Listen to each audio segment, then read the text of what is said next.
Medical unit के मुरुब साहब, सबसे पहले मुरुब साहब को मुबारकबाद देता हूँ कि प्रेसिडेंटशिप लेने पे, और मैं गुरदेव साहब को भी, क्योंकि आपने रिसेंटली एज इस LBA का प्रेसिडेंटशिप संभाला है, तो आपको मुबारकबाद देता हूँ। वाकई रियली ये हमारे लिए एक बहुत खुशी का मुकाम है कि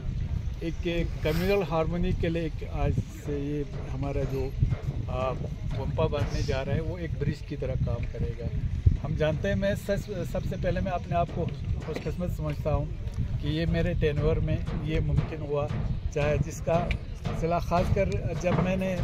यहाँ पे एज ए CC यहाँ पे मैं अक्टूबर में एंडिंग अक्टूबर के आसपास आ गया, तो हमारे KDA के को चेयरमैन हाजी असगर अली कारबलाई साहब, फरमली आखोन साहब और बाकी जितने मेंबर थे वो बहुत पर्टिकुलर थे कि हमें ये वाला मसला, क्योंकि पिछले साल हमने एक ज़मीन अलॉट किया था, उसमें जो आर्मी का इशू हुआ, तो मेरे पर एक जिम्मेदारी डाला था कि आप किसी ऐसे जगह पे एक ज़मीन देख लेना जिसमें कंट्रोवर्सी ना हो, जिसमें कोई मतलब ट्रेसपास या कुछ ना हो। तो अल्लाह का शुक्र है, मैं हमारे DC साहब जो डिस्ट्रिक्ट एडमिनिस्ट्रेशन के हमारे डिप्टी कमिश्नर CO साहब है, श्री बाला साहब सुसे जी,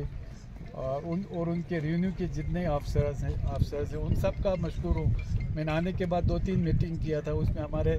ऑनरेबल